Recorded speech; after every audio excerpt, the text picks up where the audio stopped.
les militantes et militants du parti qui ont fait le déplacement ce matin pour prendre part à notre Assemblée générale ordinaire. Je l'ai toujours dit, je suis très fier des militants et responsables de l'UEJ. Parce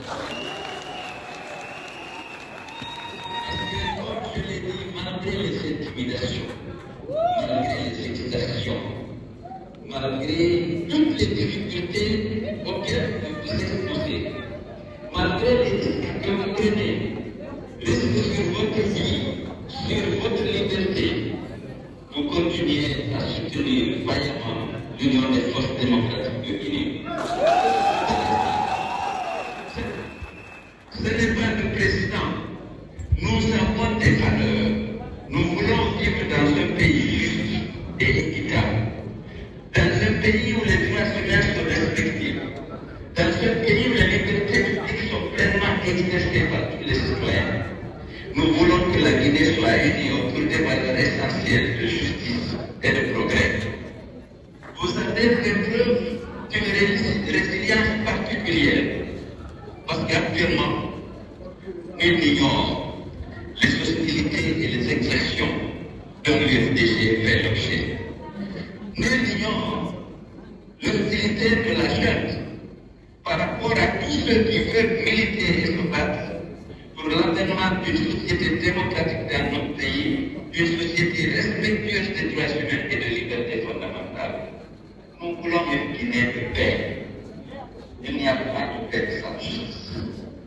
Nous ne voulons pas de l'injustice ni de la violence.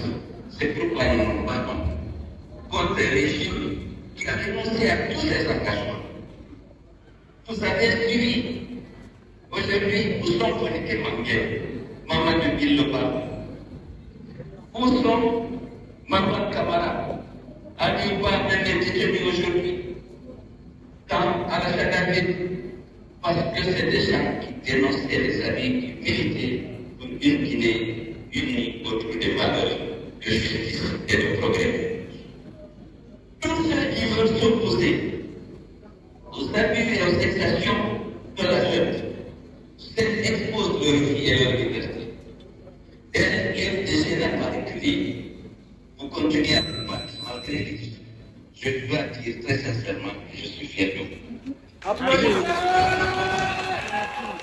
Mais pour continuer le combat, nous ne battons pas pour nous, nous nous battons pour la Guinée, pour qu'elle soit unie, pour qu'elle soit prospère, pour qu'elle soit un pays de démocratie, où les libertés et les droits les plus élémentaires, les droits sont assurés pour l'ensemble des citoyens. Ce pays-là, aujourd'hui, tous les jours, la Guinée s'en éloigne.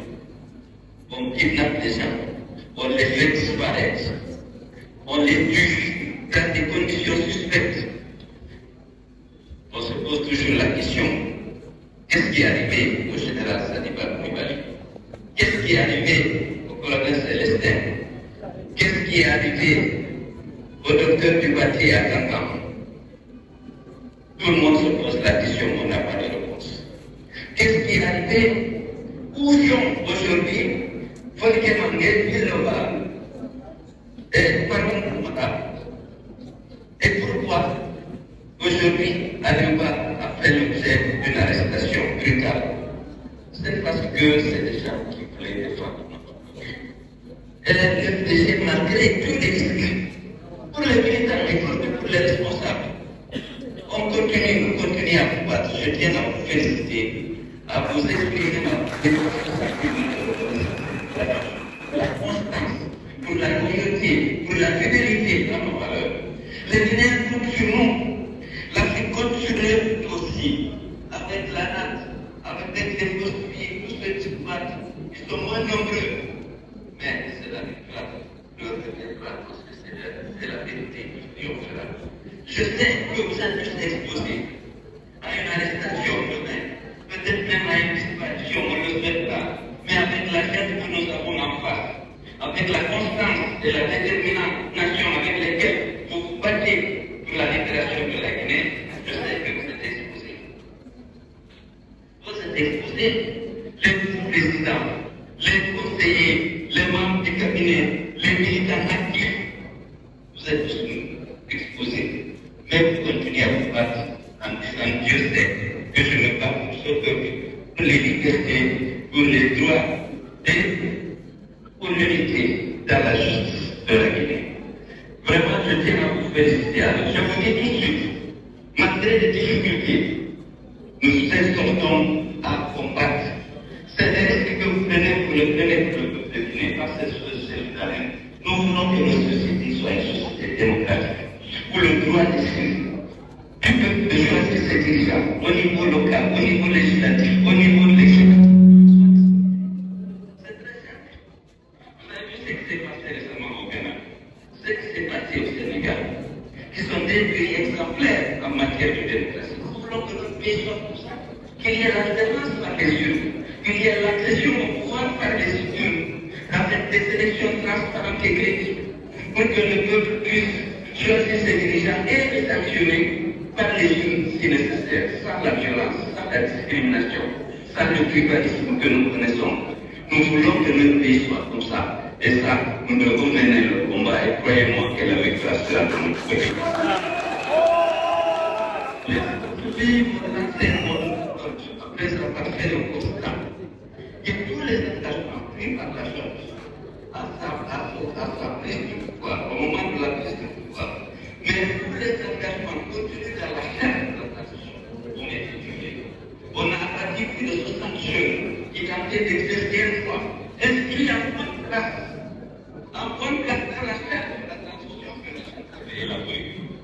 C'est la durée de respecter et de faire respecter à travers nos chefs, le colonel d'abord Mamadi Doumbouya. Les libertés publiques étaient protégées, les droits humains étaient protégés.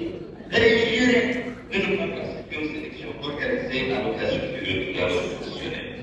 Vous avez suivi le drapeau célébré, toutes ces mobilisations pour la promotion de la candidature de Mamadi Doumbouya. Vous avez cette tragédie où on a perdu près de 200 personnes, il n'y a pas de chiffre exact. Je renouveler mes condoléances à toutes les familles qui ont perdu les proches.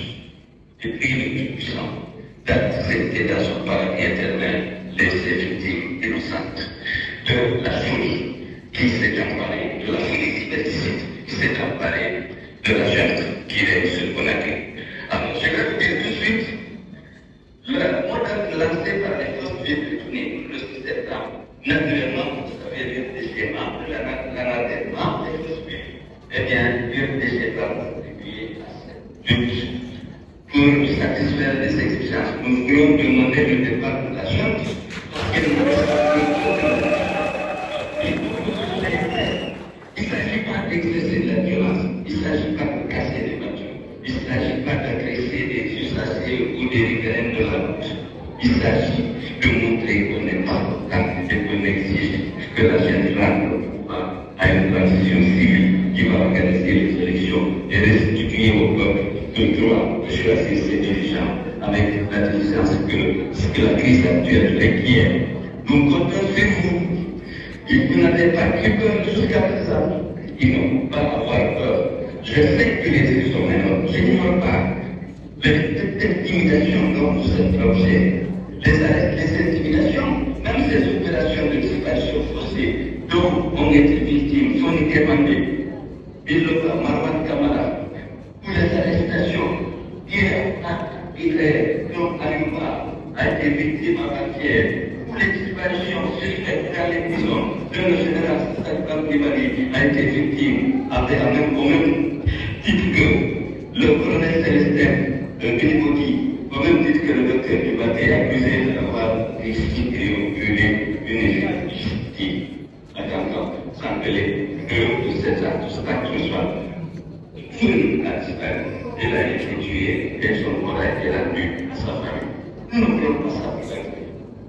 Que ce soit personne, que personne subisse ces violations flagrantes des droits de l'homme sont sanctionnées. Le premier plan, c'est le droit à la vie. C'est cette disposition forcée. Il faut protester contre, avec courage, en prenant des ce qu'il faut. Et Et je sais qu'à cet égard, on peut compter sur l'UFPG. Merci beaucoup pour toute la confiance. J'ai vu le renouvellement, j'ai vu les fédérations de l'intérieur. J'ai vu ces hommes et ces femmes qui sont de l'UFPG se battre, être actifs à l'Assemblée générale. J'ai suivi le congrès de Dixinam, j'ai suivi celui de Maputo M, j'ai suivi, enfin, de Bessia, pardon, celui de Maputo M, de Bessia, et je sais que vous êtes en train de travailler, adapter nos structures au nouveau découpage administratif de la ville de Conakry. Et j'ai suivi les délégations qui ont sillonné la Guinée. J'ai suivi Samuel en forêt, j'ai suivi les Conakry avec ses balbères. Je les ai suivis également en Côte-Guinée. J'espère qu'on va finir ce travail pour pouvoir organiser notre congrès au mois de juillet 2025, comme c'était prévu dans notre programme. Merci beaucoup pour ceux qui ont trouvé. Dit le président Selo Daniel Talo.